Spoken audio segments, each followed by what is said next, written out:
Hey there, Tom Lemons, Get Real and rnews.news. I just wanted to come here and give you a little update on the crazy lawsuit, the frivolous lawsuit filed against me for doing my job as a journalist, an investigative journalist here in the region, Hernando Citrus Pasco.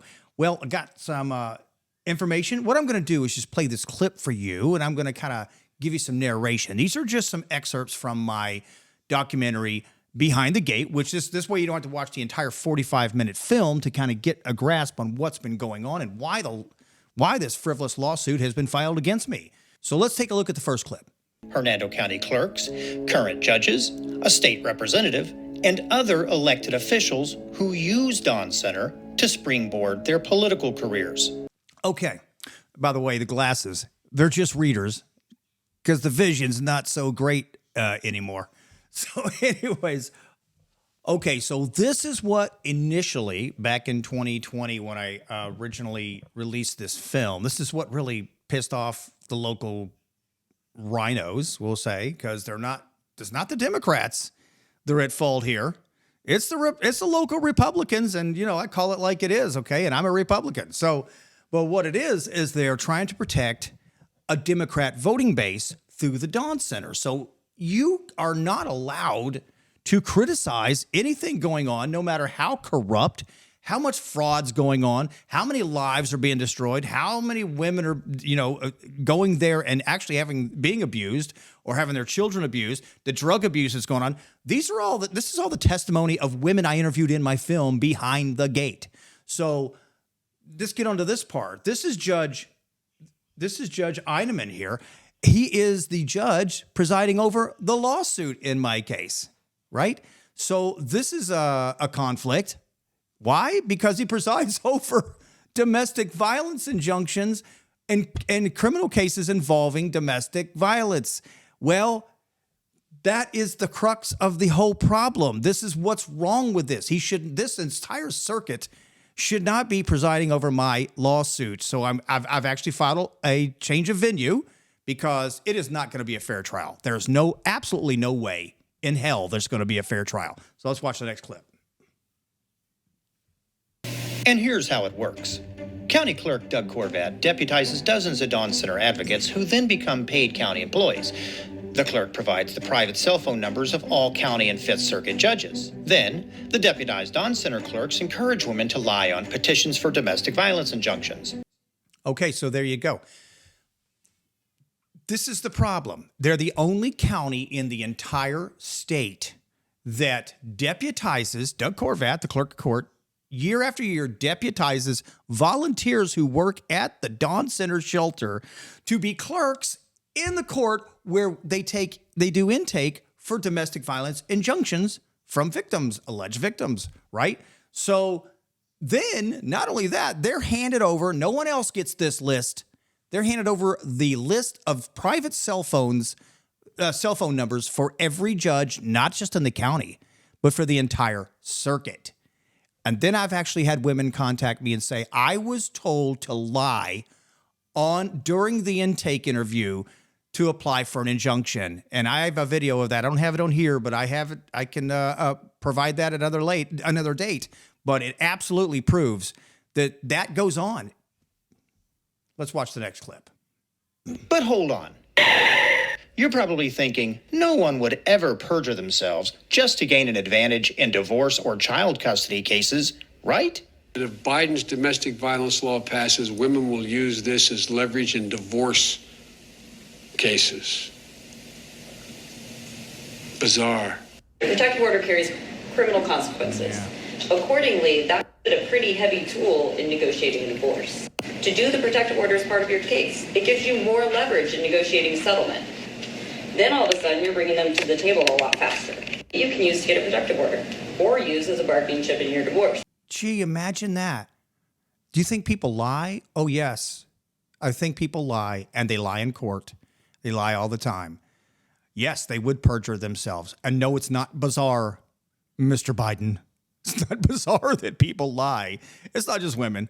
But in this case, the majority of those who are clients of domestic violence shelters are women. So, yes, it is used to lie and get an advantage in a custody or a divorce. Let's go on to the next clip. And if that isn't enough, judges from all 20 Florida judicial circuits admit that the injunction process is seriously flawed. And petitioners often use injunctions to gain an advantage in divorce or child custody disputes.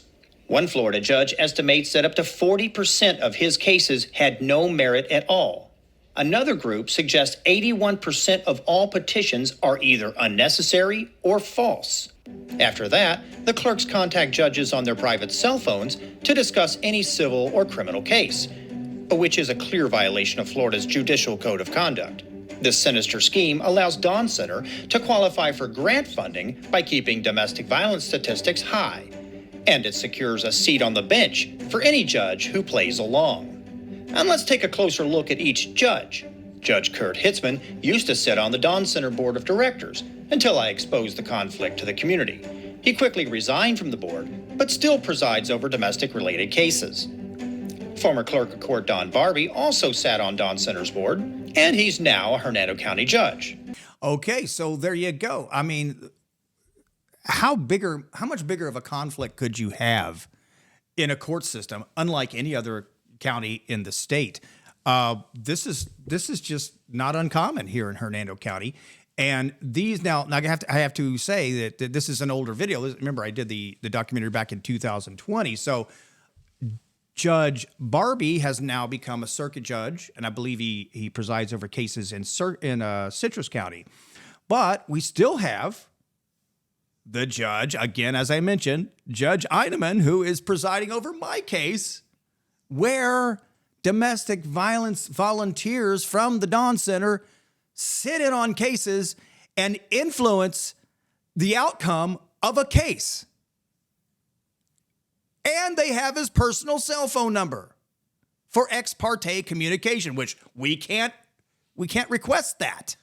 So this is just nonsense. It's a twilight zone for me. But let's go on to the last clip. I contacted the clerks of every county in Florida, and not a single one deputizes civilians. And under no circumstance do they hand out the personal phone numbers of every judge.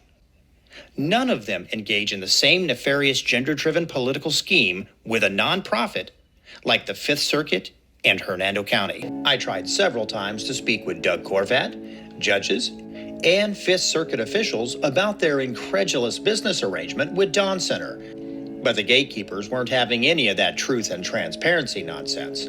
After 10 years of reporting news from inside the Hernando County Government Center, I was suddenly banned from bringing cameras into the facility and given a stern warning by Fifth Circuit General Counsel Roy Wolgamuth that if I continued asking questions, I would be subject to arrest.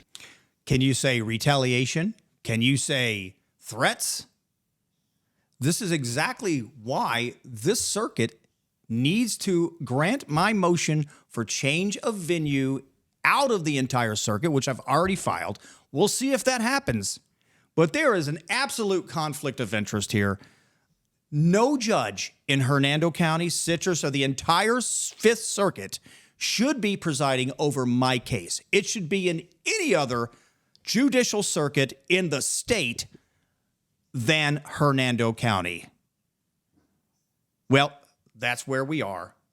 So I'm going to keep you updated on this case. We've got a hearing coming up on October 27th via Zoom because they wouldn't grant, it's a long story, the motion to make it in person because in person, I can have cameras there.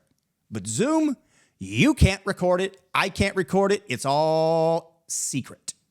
So anything said, they could do anything they want and not a single recording is being made of that hearing. I'll give everybody the information. It's, again, October 27th, 9 a.m., and I'm going to provide a link when it's provided to me by the court for everyone, whoever wants to attend, because you can observe. You can join in on the hearing and observe it. So I'll put that down in the comments for everyone to attend that hearing, and I certainly encourage you to do so. So that's all I got for today. You guys have a great weekend.